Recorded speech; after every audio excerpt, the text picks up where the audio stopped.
E eu quero que você abra a sua Bíblia no texto que se encontra em 2 Coríntios capítulo 5, versículo 14 ao 21. Nós vamos falar sobre discípulo. Eu estou tão inquieto esses dias, não sei se é porque eu estou sentado ao computador escrevendo sobre isso, mas discípulo eu acho que é o que Jesus pouco tem no Brasil. Jesus tem muitos membros de igreja e nem sempre um membro é um discípulo. Todo discípulo com certeza é um membro de igreja, porque a Bíblia diz: não deixai as vossas congregações como é o costume de muitos. Então todo discípulo é membro de igreja, mas nem todo membro é discípulo. Você entendeu bem? A regra não funciona como na matemática. O membro pode não ser um discípulo, o discípulo sempre será um membro. E a pergunta que eu faço para você é: qual é a diferença, pastor? É que você pode gostar do culto, da igreja, do instituto social. Quantos de nós conhecemos pessoas que já estiveram dentro da casa do Senhor e hoje não estão mais, e a gente rotulou-os de que eles são desviados? Eles se desviaram, eles nunca foram. Não tem como eu dar as costas ao meu pai, não tem como eu deixar de ter um relacionamento com aquele que morreu, que se sacrificou, que ressuscitou por mim. Não tem como. Não tem como aquele que tem uma visão da eternidade, do amor e da graça do Senhor, afastar-se da comunhão. Nunca foi. Pastor, e a passagem do filho pródigo? Esse aí é uma passagem isolada que a gente usa para justificar aqueles que deixaram a casa do pai. O discípulo é alguém muito especial. Segundo o apóstolo Paulo, ele diz assim, o texto, vamos lá. Não sei se eles vão projetar aí para vocês, mas senão vocês podem acessar na sua palavra, no seu Android ou no seu, já ia dizer telemóvel, seu celular. Vamos lá. Pois o amor de Cristo nos constrange. Olha bem, o amor de Cristo nos constrange, porque estamos convencidos de que um morreu por todos, logo todos morreram, e ele morreu por todos para que aqueles que vivem já não vivam mais para si mesmos, mas para aquele que por eles morreu e ressuscitou, de modo que de agora em diante a ninguém mais consideramos do ponto de vista humano, ainda que antes tenhamos considerado a Cristo desta forma, agora já não o consideramos assim. Portanto, vamos ler juntos? Se alguém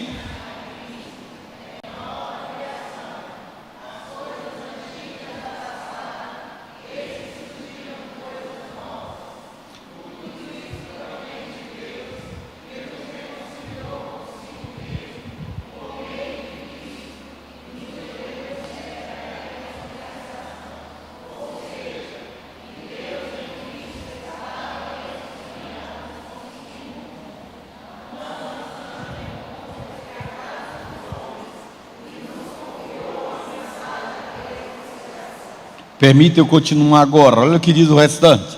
Portanto, olha o que eu e você somos. Portanto, nós somos embaixadores de Cristo, como se Deus estivesse fazendo o seu apelo por nosso intermédio. Por amor a Cristo lhes suplicamos, reconciliem-se com Deus. Deus tornou pecado por nós aquele que não tinha pecado, para que nele nos tornássemos justiça de Deus. Amém?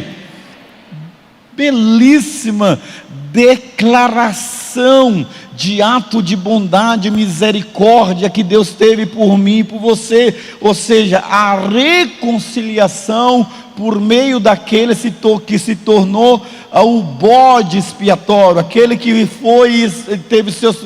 expiou os nossos pecados.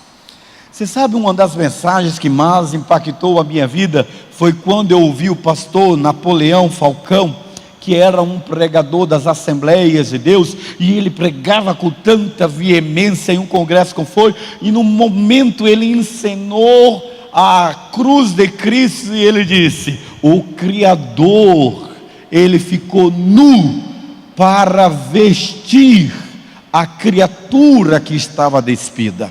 Ou seja, ele tomou o seu lugar, para que nós pudéssemos entender o ato de bondade, o ato de longanimidade de Deus por mim e por você. Então não é uma questão de religião.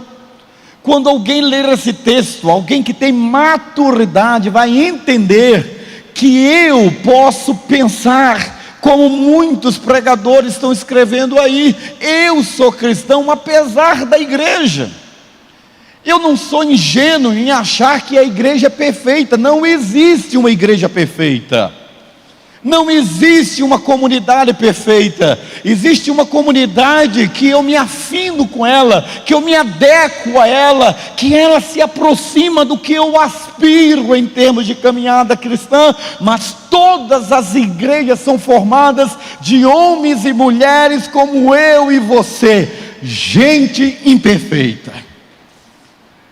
Aliás, ninguém disse isso para você. Eu estou incentivando as pessoas a dizerem isso para você. Dá uma olhada para a sua esquerda e a sua direita aí. Quem você tem intimidade? Pode dizer para ela agora assim: você é imperfeito. Só gente, ó bem, só gente que tem uma visão de que é imperfeito. Seja forte, tá bom? Ó. Só gente que tem uma visão imperfeita de si, porque a pessoa que tem uma visão imperfeita de si, ela não se agarra à justiça própria, ela não se agarra à sua meritocracia. Ela, antes de pegar uma pedra para lançar em alguém, ela lembra que então ela não pode lançar pedra, porque ela é tão imperfeita quanto aquela pessoa. Você precisa entender isso.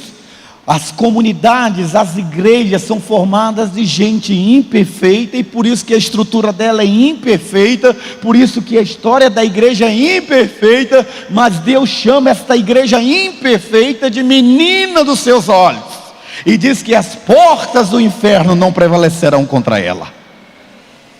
Por quê? Porque Ele decidiu morrer por mim e por você quando nós éramos imperfeitos. Porque Ele decidiu morrer por mim e por você quando nós éramos ignorantes, quando nós merecíamos o desprezo. A ideia de Deus sempre foi de se reconciliar com o homem. Então o que nós queremos dizer é que o discípulo, literalmente, que tem um caráter transformado, é alguém que tem uma nova visão e compreensão espiritual. Ele tem uma nova visão. Queridos, eu tenho, seja forte que eu vou dizer, você pastor dizer isso, eu não diga isso, o senhor está em rede nacional, através do YouTube, das redes sociais. Querido, eu tenho tudo para odiar a igreja. Eu já passei por todas as decepções que um ser humano pode passar dentro de uma igreja. Eu já comi o pão que o diabo quis amassar, mas Jesus não deixou.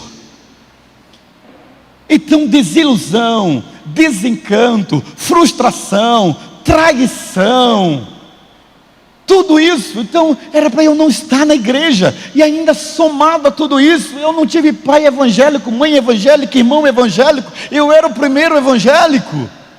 Mas na minha cabeça, não foi a igreja que me reconciliou com Deus. Quem me reconciliou com Deus foi Jesus.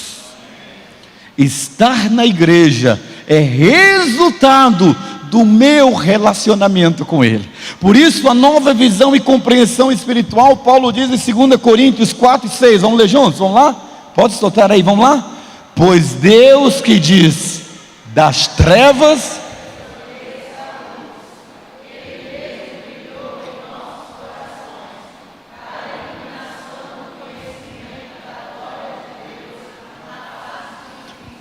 seu relacionamento primário E eu gostava quando o Caio, pastor, o reverendo Caio Fábio, antes de ter seus desvarios teológicos que você não deveria assistir na internet, mas quando ele era um homem sensato nos seus discursos, ele me ajudou a entender uma coisa. Ele dizia assim, primeiro Deus, e todas as coisas vêm a reboque. Buscai primeiro o reino de Deus e a sua justiça, e todas as más coisas vos serão acrescentadas. Então eu não vou me desviar, eu não vou me afastar da comunhão, não por causa das ações do outro. Eu não vou parar de trabalhar na casa de Deus por causa das ações do outro. Eu não vou perder a alegria da salvação por causa das ações do outro. Maior é aquele que morreu e ressuscitou por mim. E quando eu concebo essa ideia, eu estou dizendo assim, que Paulo está dizendo, das trevas resplandeça a luz. Eu sei o que eu era antes, a minha radiografia espiritual era de trevas, e ele, assim como disse, haja luz e foi feito luz, da mesma forma, ele mesmo brilhou em meu coração, me dando iluminação, e essa iluminação trouxe conhecimento da glória de Deus. Sabe por que tem muita gente doente, muita gente fraca, muita gente manqueta dentro da igreja? Sabe por quê? Porque ele não entendeu isto aqui. Ele não entendeu que a manifestação de Deus na sua vida está acima de tudo. Agora, se o diabo não lhe tenta, e se ele não lhe derruba pelo pecado, ele lhe derruba pelo desencanto com a igreja. Porque você acha que dentro da igreja só tem gente perfeita? Não tem, tem tanta gente ruim dentro da igreja. Misericórdia. Pensa no lugar, diz que olha, gente ruim tem em todo lugar, inclusive na igreja. Você acha que todo mundo aqui, a pessoa que está ao seu lado aí, pode ser um foragido, procurado da polícia, e você não sabe. Aí pode ser alguém que você, pastor, dentro da igreja isso não existe. Não, deixa a sua bolsa aí, dá mole na sua bolsa, sai, deixa a sua bolsa aí, para ver se os trenzinhos lá dentro dela não vai sumir. Pastor, o senhor quer dizer que dentro da igreja tem ladrão? Que tem ladrão? Não, não tem um não, tem vários.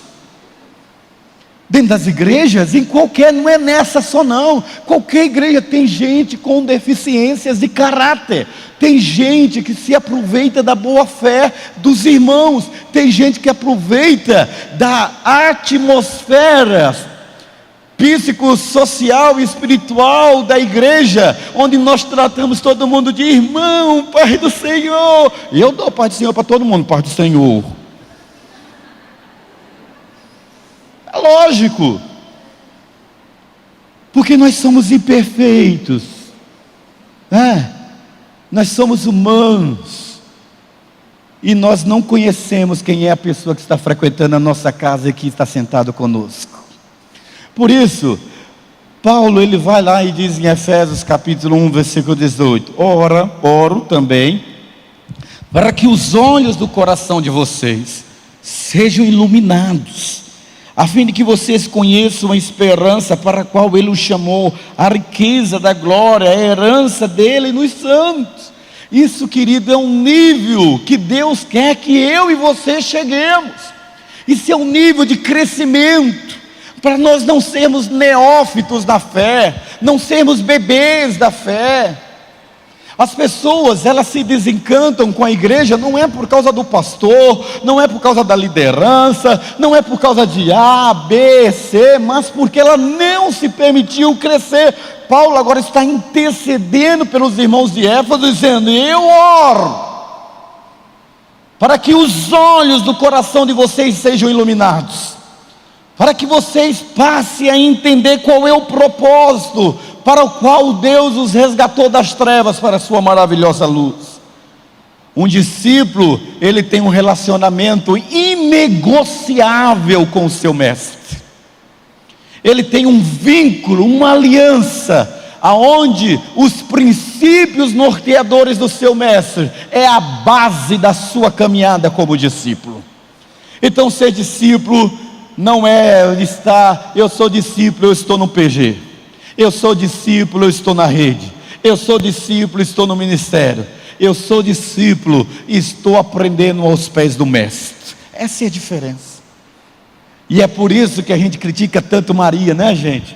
Na passagem de Marta e Maria, porque Marta é proativa, parece que Marta tem tudo, tinha tudo para ter a carteirinha de cibapense, proativa.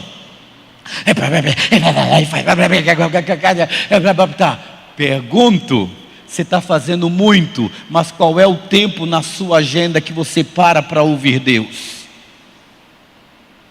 Qual é o tempo realmente em que Deus falou com você, ou que Deus está ministrando o seu coração, ou nós colocamos a nossa vida de igreja como sinônimo de que estamos bem com Deus, porque nós não estamos em pecado, não estamos roubando, não estamos matando, não estamos adulterando, não estamos nos prostituindo, não estamos mentindo, não estamos com encrenca de ninguém, estamos trabalhando para Deus, está tudo ok, está não. O discípulo precisa ouvir a voz de Deus. Até Jesus sabia disso. Chega um momento que ele dizia assim: estou cheio, dá um tempo. Entrava num barquinho e diz: rema, rema, rema, rema. Fazia o que ele tinha que fazer. E ele disse: agora me leva que eu quero ficar sozinho. Eu estou dando muito e não estou recebendo nada. E quando você não está recebendo de Deus, o que você está fazendo para Deus pode ser uma arma contra você. Você precisa ouvir Deus. Querido, eu descobri isso na minha caminhada cristã. Quando eu estou acelerado, sumo. Pum. Cadê o pastor? Tranquei. Estou no recôndito da minha alma. Eu preciso ouvir Deus. Não vou descer para o vale sem que o Senhor fale comigo. Deus precisa falar com você. E como é que Deus vai falar com você? Quando você dá tempo para Ele falar com você. Veja, olha a minha tendência. Você não é assim, mas eu sou, né? Todo líder é. Não é só o pastor, é o Dan, é o pastor Cleves, é o pastor Dene, é a Mara, Juan, todo líder. A gente está fazendo tanto para Deus. O tempo todo a gente está lendo a Bíblia, mas a gente está lendo de forma profissional, fazendo o que tem que fazer. Quando é que eu estou comendo para me alimentar, para o meu deleite? Deleita-te no Senhor e Ele concederá o que deseja o teu coração. Medita dia e noite na minha palavra, para fazer nela fazer cumprir o que nela está escrito. Nenhum servo do Senhor, nenhum discípulo é capaz de enfrentar as intempéries da vida se ele não estiver com a sua indumentária totalmente bem ajustada para discernir a luta humana e a luta espiritual, quando é coisa do homem e quando é coisa do capeta. Sem isso, ele chama as coisas de capeta como coisas humanas e coisas humanas como se fosse de capeta. Discernimento não é um dom que cai do céu assim, ó. Discernimento, ele vem pela palavra. Discernimento, ele vem pela oração. Discernimento vem pela intimidade. E o meu povo perece por falta de conhecimento. Amém? Diga para a pessoa que está ao seu lado: essa foi para você, não foi para mim. Pode dizer para ele? Lá. Vamos seguir. Ok. Paulo segue mais e ele diz assim: Valmir, você falou coisas pesadas para esse povo. Acalme o coração deles. 1 Coríntios 2,14, Paulo diz: quem não tem o Espírito não aceita as coisas que vêm do Espírito de Deus, porque eles são loucura, e não é incapaz de entendê-las, porque elas se discernem espiritualmente. Olhe para mim. Existem duas palavras para você entender esse versículo. A primeira palavra é a palavra pneumáticos, E a segunda palavra é a palavra psíquicos. A palavra psíquicos é o cara inteligente, que de forma epistemológica, ele entende a etimologia da palavra, e no entendimento da semântica da língua, ele dá uma explicação fantástica. Ok? Agora, o homem pneumáticos, diferente do homem psíquicos, é alguém que olha para o texto e ele não vê apenas o logos, mas a rema, a palavra viva que deve ser encarnada no meu coração. É quando eu leio e extraio o que foi escrito de forma literal para um povo, mas tem aplicabilidade para o Israel espiritual. Você é o Israel espiritual. Deus tem Israel nação, que rejeitou o Messias, mas ele levantou o Israel espiritual, a saber, os que creem no seu nome, que não nasceram da carne, nem do sangue, não, nem da vontade de varão algum, mas nasceram de Deus. Estas pessoas são os discípulos do Senhor, que entendem e tem uma nova compreensão. Então veja, as coisas naturais não podem entender as coisas espirituais. As coisas naturais se discernem naturalmente, as coisas espirituais se discernem espiritualmente, ok? Pastor, traduza isso. Quando a pessoa não vive essa dimensão de compreensão do que é ter uma nova visão e compreensão espiritual, ela espiritualiza tudo. Tudo é espiritual. E eu tenho dezenas de pessoas assim na minha comunidade.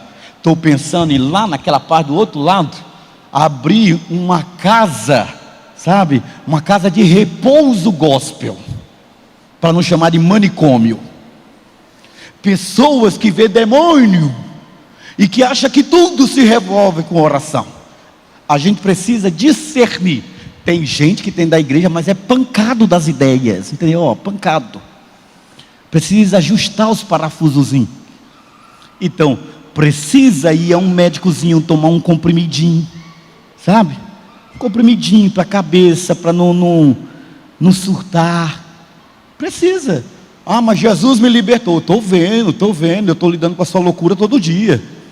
Entendeu? Então assim, o homem natural é um homem que entende as coisas pelos princípios da ciência. E ciência não se responde com fé, e nem responde a fé com a ciência. Ciência se responde com ciência, e fé se responde com fé. O que Jesus fez foi arrancar você do poder das trevas. Tá bom? Seja forte, Ele foi lá no mercado onde você estava sendo leiloado, pagou para o leiloeiro, e ele comprou você espiritualmente. Você já não é escravo de Satanás. Agora, as neuras, as doenças emocionais, psicológicas, os cacuetes de família, você tem que tratar. Você tem que tratar. Por quê? Porque aí são as sequelas do abuso que você teve, aí são as sequelas da orientação que foi lhe dada, aí foi a ausência do pai, a dominação da mãe, a ausência dos irmãos, ou a rivalidade dos irmãos, o achatamento da sua autoestima por uma família que dizia que você não ia ser nada. Ou seja, tudo isso são questões da alma. E como questões da alma, nós precisamos discernir o que é psíquicos e o que é pneumáticos. Amém? Vocês entenderam, gente? Acho que vocês não estão entendendo não, porque eu disse que você é doente, que você precisa se tratar. Mas seja forte, Jesus vai colocar um médico crente na sua vida. Vamos lá. Um discípulo, além de ter essa visão e compreensão espiritual, ele tem um coração revolucionado. Não é qualquer coração. Pastor, o meu coração, a Bíblia diz que enganoso é o coração acima de todas as coisas. Veja o que Ezequiel 36, versículo 26 diz para você. darei a você. Aliás, vamos ler juntos, vamos lá? Darei.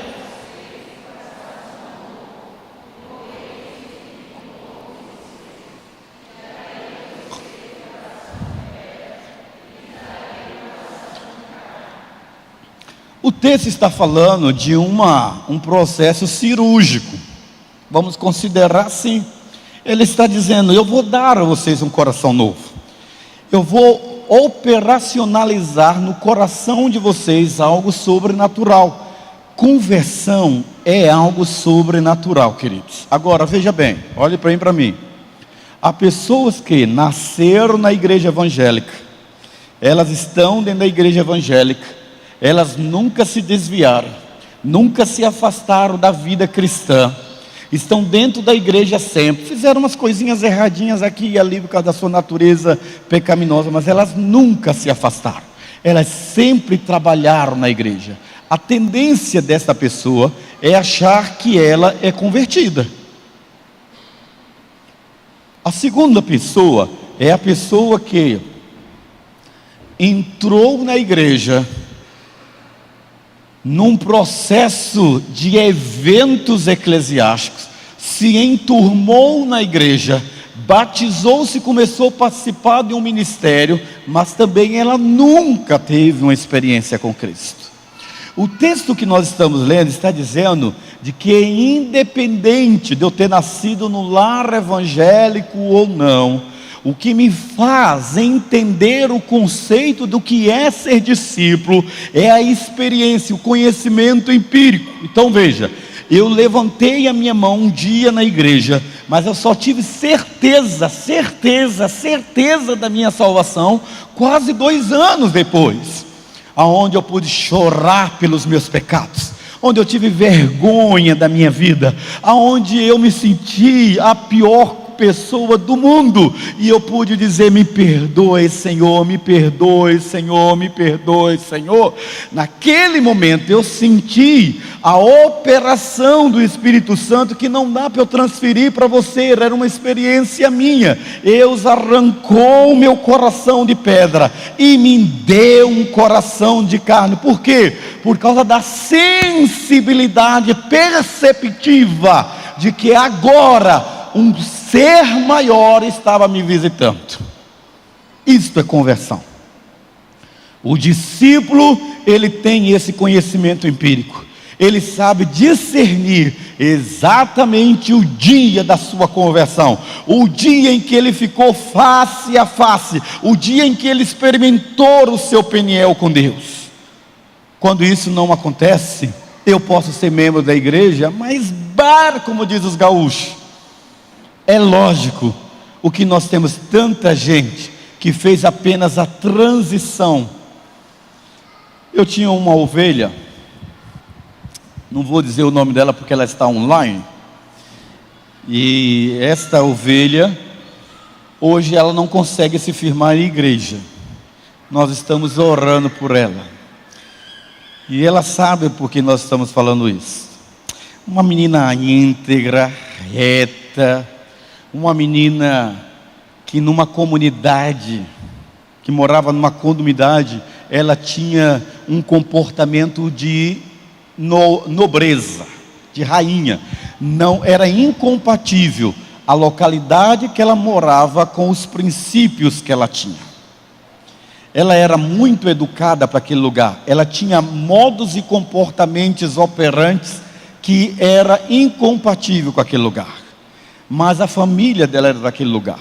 Então ela morava naquele lugar com mãe e pai, mas toda a vida dela, trabalho, estudo lá em Copacabana. Então ela se tornou uma líder dentro da Igreja Católica Apostólica Romana, uma diaconisa. Ela era responsável pela litânia, pela liturgia, pela leitura do texto sagrado. Ela entendeu de forma epistemológica, de forma enciclopédica, ela entendeu as Escrituras. Ela não se converteu de espírito, ela se converteu intelectualmente. Ela entendeu a incompatibilidade da prática da igreja que ela fazia parte com as Sagradas Escrituras. Então ela foi na igreja onde eu pastoreava e ela disse: e aí me mostrou os discípulos dela. Nós entendemos que a igreja que nós somos está fora da Bíblia e nós queremos aprender a Bíblia com o Senhor. Começamos a dar aulas para eles. Alguns deles experimentaram uma ação transformadora e foram para outras comunidades. Ela permaneceu na minha comunidade, mas algo me dizia que ela ainda não havia se convertido. Todas as vezes que ela ia orar, ela seguia ainda os passos do que ela tinha aprendido. Era assim, ela orava e começava: Pai, obrigado, Senhor, pela chuva que cai, obrigado por tudo que o Senhor faz. Essa é a nossa prece em Cristo, com Cristo, em Cristo, amém. Eu me sentia numa verdadeira missa, só faltou a hóstia. Todas as vezes ela era legalista, regras, padrões. O que os meus membros não tinham de comportamento de transformado, ela tinha, mas faltava algo. É aqui que eu quero confrontar você nessa noite. É possível eu não ser convertido e ter um comportamento ético irrepreensível, inabalável? Princípios educacionais, estudo, ambiente que eu frequento, decisão interna de me manter reto, íntegro. É possível. É possível eu ser um crente em Cristo Jesus e ter uma vida avacalhada? É possível. Sim, por quê? Porque você aceitou Cristo. Ok, você aceitou Cristo, tá bom? Mas o seu histórico de vida é de banda voou. Conhece a expressão banda voou? Sabe o que é banda voou?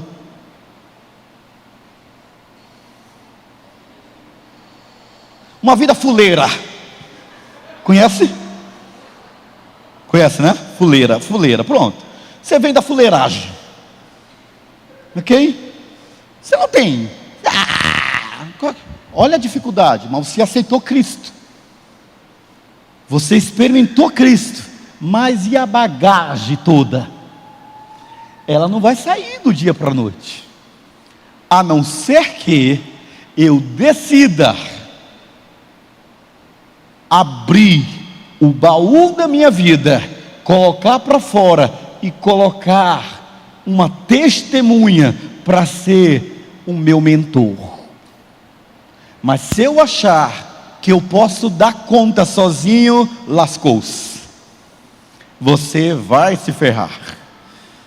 Você precisa de constituir alguém a quem você vai prestar conta, para que o processo da transformação seja real. Ah, mas e o Espírito Santo não abre? Presta atenção. A gente passa a perna no Espírito Santo. A gente precisa de alguém de carne e sangue, a quem a gente entenda que vai prestar contas. O texto está dizendo que Ele me deu um coração de carne. Esse coração de carne precisa me empurrar para a sensibilidade da vontade de Deus. Veja lá em Efésios capítulo 4, versículo 20, versículo 24. Eu sei que hoje está pesado, né? Mas é que eu estudei. De verdade. Aí, pastor, e os outros dias? Não sei também, estou com dúvida. Efésios 4, 20 e 24 diz assim: todavia, não foi assim que vocês aprenderam de Cristo. Olha Paulo falando para o povo aí.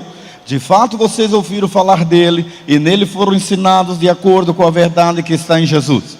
Quanto à antiga maneira de viver, vocês foram ensinados a despir-se do velho homem, que se corrompe por desejos enganosos, a ser renovados no modo de pensar e revestir-se do novo homem, criado para ser semelhante a Deus em justiça, e em santidade provenientes da verdade.